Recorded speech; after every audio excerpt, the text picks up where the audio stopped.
everybody! Here I am, baby! Gotta get that out of my system because I already shot this entire video once. Forgot to hit record on the microphone. Yeah, alright. So what are we doing today? We're talking about adding those bad notes to make them sound good. You want a bad mamma jamma sounding lick? Yo, I got you here. My buddy David Walliman is here giving us a lick as well. I also gave one on his video, same topic. I have links to his video down below. Make sure you go check it out. David is one of my favorite guitar teachers here on YouTube. I highly recommend checking him out on here. You can get the tabs for this and the backing track that David provided down below. I have a link for that as well. And if you want to check out my free guitar course, the Fretboard Decoder, bam, explosion, there it is. So other than that, you know, it's pretty self-explanatory. We are adding, you know, chromaticized, out of key notes, whatever you want to call it. They're just not particularly part of the scale we're using, but we're gonna try to make them sound good, and here we go.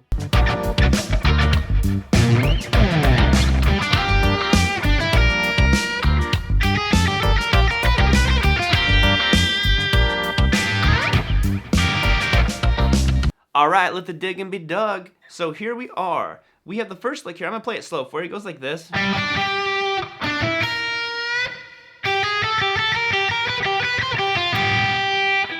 I'm going to try to play it cleaner for you when I explain it, but we're going to roll with it. So in my mind, I'm visualizing, you know, kind of like our Dorians over that minor 7 sound.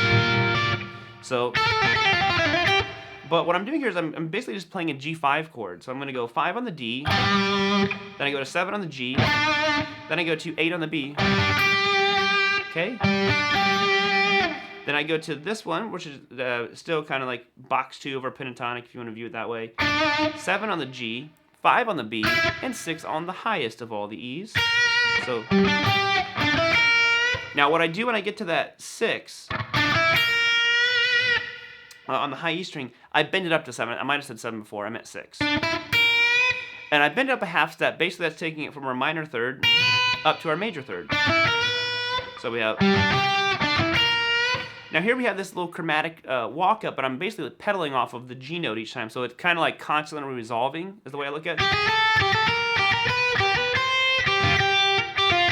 There we go. Same sloppy way I did it last time. Dang it. So we go 3, 4, 5 on the high string, 3, 5, 6 on the high, 3, 6, 8, I'm sorry, 3, 6, 7, 3, 7, 8. Kind of a big stretch. Then I go back to 3 on the high E string, 6 on the B, back to 3. So,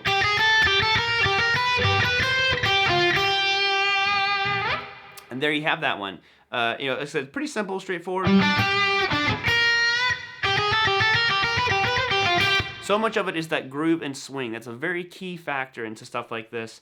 Because I'm not just going. No, it's like da da da da da da da. It's like this constant build-up bounce. So that's your first one for you. Try it up here. Maybe try it up here in an octave if you want. I've never done it up here, but just an idea.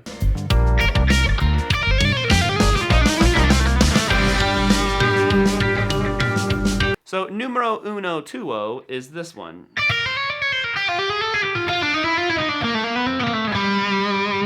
Really good legato, like strength builder here, using all 4 fingers. So I'm taking it kind of out of this, I guess you could call it like your Locrian shape. But still good old G minor. So I'm going like this. I go 10 to 6 on the high E string, okay? Now I hammer on to 8, and then to 9, and then to 10. So now I pull all those back off, okay? That way I'm using all 4 fingers, okay? If that gives you trouble, get this one down, because they're all based off the same principle. I'm just changing my starting note. Now I move up to the B string, and I'm going to go 8 to 6 on the high. Then I go 6, 9, 10. Walk it up, walk it down. It's like a yo-yo. Okay? Now I'm shifting up to the G. Now my hand position changes a little bit here, because I'm going to go 10 to 7. So 10, 7. 8, 9, 10, 9, 8, 7. Okay? Now I shift up to the D string, and I'm going to go 8 to 7. And I go 8, 7, 8, 9, 10. Yeah, it's a nice chromatic line, and what I do is I slide down. I'm just resolving stuff to G. Oh, sorry. Ah!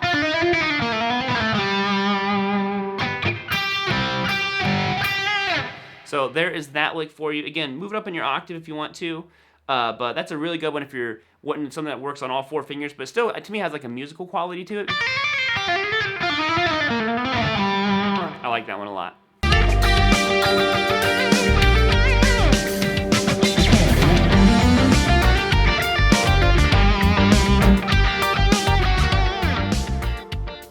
Now, lick number 3 here is one that was actually very new to me, because basically what I initially had was this, which is a very common, move for me to make. And I was like, you know what? I want to get out of this position. So what I did was I shifted it down. And what I did was then I tie it into a minor 7 arpeggio.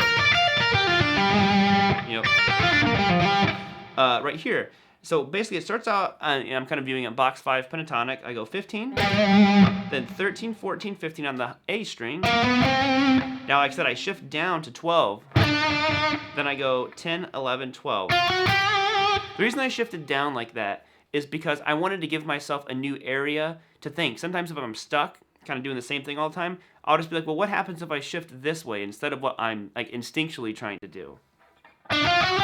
Now here's our little chord. We're gonna go 11 on the B string, then I go 10 on the high string to 13, pull off, then back to 11, 12, pull off 10 on the G, 12 on the D, and then 8. So we have.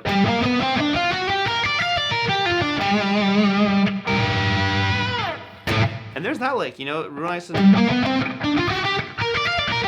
I'm sure you could tie it into other minor 7. You know what? Whoa, don't do that. But you know what I'm saying. Let's kick it over to David and see what he's got going on.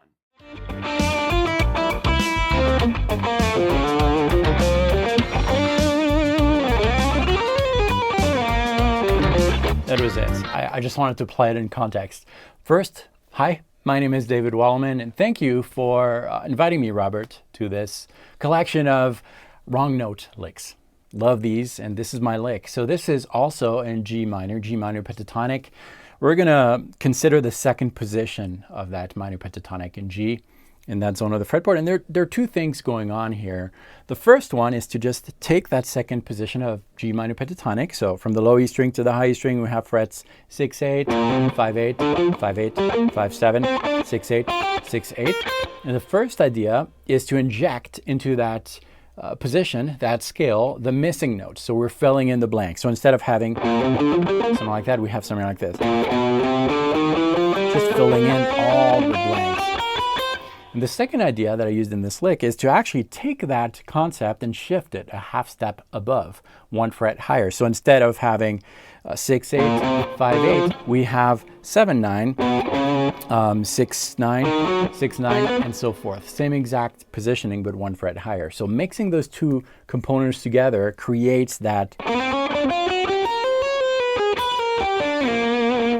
kind of idea. You've got the tabs for you available, but one thing that I should mention is that you could play that in legato if you want, or that works. But what I find very effective, it's maybe a little more work, but is to use economy picking. So you're starting with a downstroke, so down, up, down, down, so that there's that mini sweep happening when you're crossing over the string. So down, up, down, down, up, down, down. And then a little slide here. And then we just continue with legato. So you're starting with that economy picking. Really slow, if this is our tempo. We got 16th notes, which is 4 notes per beat. Taka, taka, taka, taka.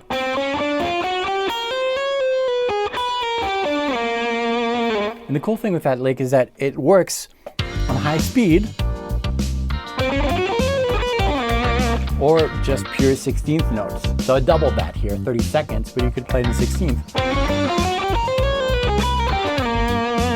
Gives you a different effect, but it also works. Now, if you just play that lick by itself, it might sound out of context, but that's why I played it within the context.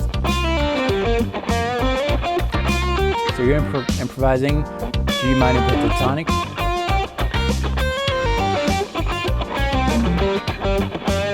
And then you inject.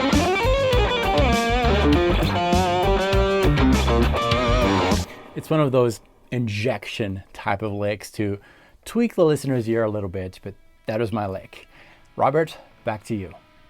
Alrighty guys, that will be it for us here today. Hopefully you enjoyed the video. Big ol' thank you again to my buddy David for coming over here, donating a lick to the video, and for providing us with that killer backing track. Make sure you go check out the video over there. I have a special lick on his. He has 3 other ones for you, all kinds of cool stuff. So I'm gonna bounce on out of here, get the tabs, backing track, fretboard decoder. You know the drills, you got the skills to pay the bills, to play the fills. What else is there? So I'll see you guys later. Peace out, homies.